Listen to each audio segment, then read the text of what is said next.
Today we're doing another series on rapid fire. And our content manager here, Jacob, is going to be asking me some questions that he hasn't even asked me yet. These are questions we get from customers our phone conversations. And we want to jump on here and rapidly get these questions answered for you. So whether you're a real estate investor, you're a homeowner, you're an insurance agent, or a real estate professional, this video is for you. So let's get started. Before we do, make sure to share, subscribe, and like the channel below. All right, Jacob, let's get started today. So our first question is, we're already in the process of buying a home. Suddenly a lender bought my loan and is now saying I have to have flood insurance. What do I do? Well, the first thing is you want to ask the lender, what service are they using to run your special flood hazard determination letter? This is the letter that determines what flood zone you're going to be in. This is done a lot of times by third-party companies. Sometimes this data can be wrong. Even though it's FEMA who's setting the flood map, some of these third-party companies can be wrong. And you can go through a letter of determination review with your lender. We've seen it where smaller banks may miss a flood map for many years. Like Jacob mentioned here, a mortgage gets sold and now they're requiring it. Why is it? Well, it could be that they missed it. It could be that your flood map's changed and you're just not aware of it. Typically, FEMA looks at changing these flood maps about every 5 years as they analyze these things. So it could have been that your flood map's changed since your original lender bought it. But when you go to get flood insurance on this and they're going to require it, you need to understand that you need to look at the National Flood Insurance Program and you need to look at private flood insurance. And looking at private flood insurance, work with a flood insurance agent near you that has at least 3 different options. And they're using 3 different reinsurance contracts. So the rates are different, exclusions are different, coverages are different. Then you also want to work with that flood insurance agent that can explain your flood risk score. And you can get that at the bottom of this video in the description as well. You want to make sure they know the area, they know the different flood risks, and they can help you truly protect your property if something happens, like additional living expenses on a private policy, because the National Flood Insurance Program doesn't offer that. What's the replacement cost of your structure? How much contents coverage do you actually need? Picking the different deductibles here. These should all go into the conversation that you're going to have with that flood insurance agent. Okay. Another one is closing costs affected by my flood insurance? Closing costs and flood insurance, these are big. Jacob, I can't tell you how many closings we've seen fall apart because of this. And we get asked a lot, is it part of closing costs? Yeah, your insurance goes into your closing costs. It does. So if you go to get an insurance quote today and your closing gets delayed a week and the rate changes, and we see that happen a lot, this could mean you have to bring more money to closing. In fact, about a month ago, we helped someone in Virginia set up a private flood insurance policy, and the lender was requiring FEMA, and we were pushing back on them, saying, hey, private's accepted now in FHA loans. The difference was $2,700 a year and $800 a year. So that was almost $2,000 in closing costs that they saved there, that they had to bring to closing. So it's very important to understand that your insurance costs can have a big deal on your closing costs. So you don't only want to shop for the cheapest rate, you want to shop for the right rate. You want to make sure you have the right coverages and everything in place. So just seeing the cheapest rate here might get you through your closing, or it might not, because that policy may not have the private flood insurance clause, which most banks are going to require. So that's something you should look for in there. Don't look just for this cheapest policy, but look for, hey, what's the replacement cost of my property? What's my flood risk score? Do you provide additional living expenses if my property floods and I need a temporary place to live? These are all things you should be looking for as you're going through this closing and trying to manage these insurance costs and closing costs. Okay.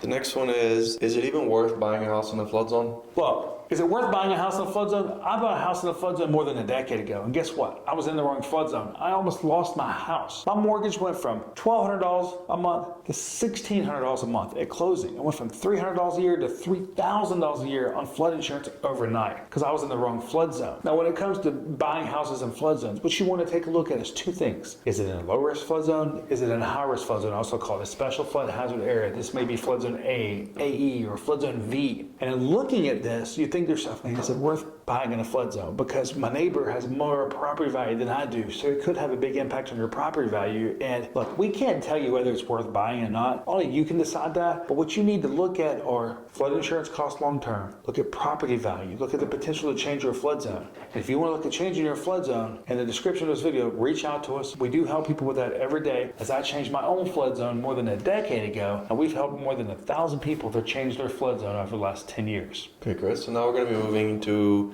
FEMA. Can you tell me, just in your honest opinion, is FEMA holding a monopoly on flood insurance maps? Is FEMA holding a monopoly on flood insurance maps? Wow, that might be one of the first times I've been asked that question that way from a customer. And look, yes, FEMA does make the maps. They determine the risks. They work with your local community, and on average, we see it take about 5 years for this process to happen. Let's just say a flood happens. What happens is your local government requests a flood insurance study report be done. This might take 18 months to 24 months to happen. Once this is done, they take these results, they come back to your local community and say, hey, either we agree or we don't agree. And if we disagree, let's go back again. This may take another 6 or 12 months. If we agree, okay, we agree that some of these areas need to be moved into a high-risk area. Some of these areas need to be moved into a low-risk area. And as you go through this whole process, you get to a preliminary part now, where you sit in preliminary sometimes for about a year until these maps actually go in place. So this gives the community time to educate the public on what's happening. Because it used to be that FEMA would send out letters to everybody. Now it typically seems that you only get a letter if you have a mortgage. In fact, we had a customer that had no idea her flood map had changed with FEMA because she didn't have a mortgage. She decided to take out flood insurance and she lost her home to a flood about 2 months later. But she said, look, had I not reached out to you and known what my flood risk score was, or even what flood zone I was in, I would have lost everything. But instead, the insurance really protected me there. So can you go a step further? The people want to know, are these FEMA flood zones and flood maps in reality just a big scam? Flood zones and flood maps, are they a big scam? But remember, what side you're on here, we're dealing with the government. And typically when the government puts their hands in something, you know what happens. Should these flood zones and flood maps be updated more recently? Yes, absolutely they should. In fact, I believe really the flood zone should be thrown out the window. I tell people every day, we should use a flood risk modeling for each address instead of a zone. Because these zones are very misleading. People are like, hey, my mortgage company doesn't require it. I don't need it. And then a month later, hey, why did I lose everything to a flood? So let me ask you this question. Do you know what floods and in-laws have in common?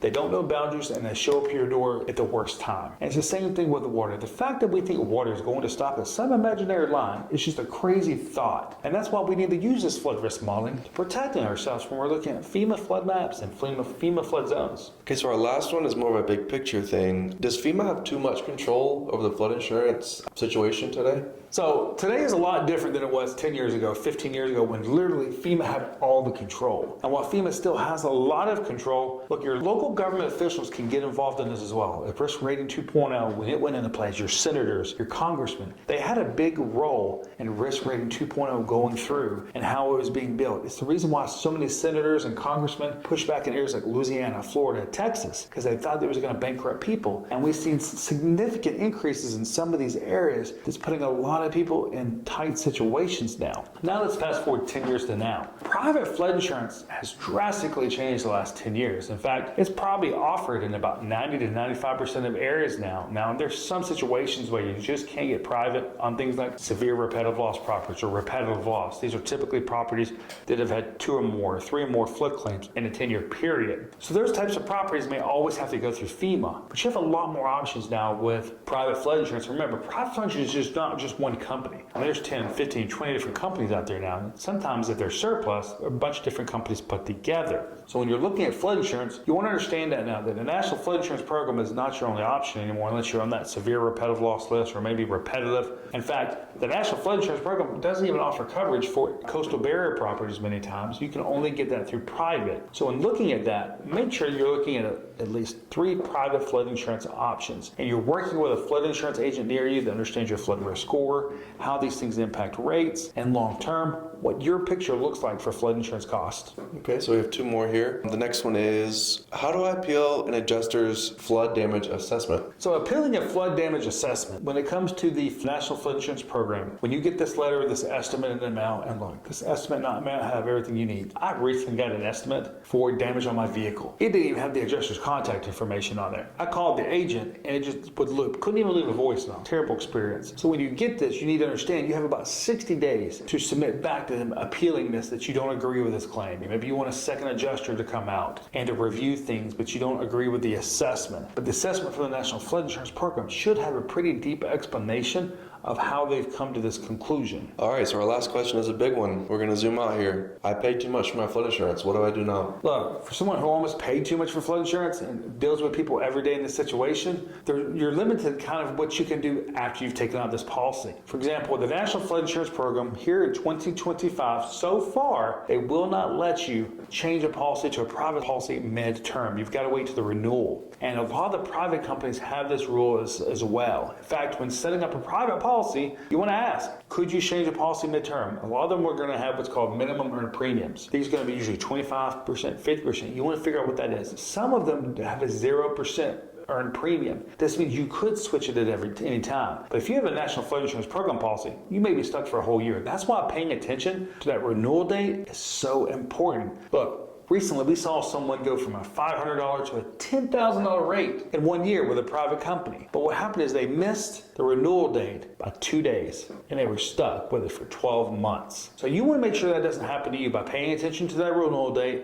and effectively communicating with your flood insurance agent to get that taken care of. And look, buying flood insurance to a 1-800 number may not do this for you. So that's why you want to look for an actual flood insurance agent who's going to be paying attention to this renewal for you, monitoring this renewal, and yes, giving you multiple options. And if you need to do that, you can click in the description of this video, find a flood insurance agent near you. Thank you, Chris. I look forward to next week on our rapid fire question. Remember, share, like, and subscribe to the channel below.